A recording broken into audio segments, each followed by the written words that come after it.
Nog 'n week, nog 'n maand, nog 'n jaar is verby.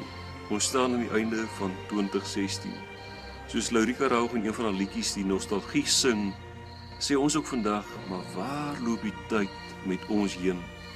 Ons dink terug aan vergange dae, mooi tye, dinge wat gebeur het in ons lewens, tye wat verander het, ou dinge wat verby is, en nuwe tegnologie, nuwe mense, nuwe dinge, en dis dinge waaroor ons kan opgewonde raak.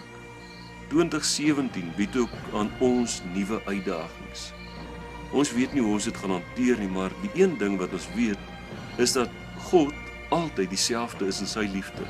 Gister, vandag en tot in ewigheid. Mag jy ook in 2017 sy onveranderlike liefde so ervaar.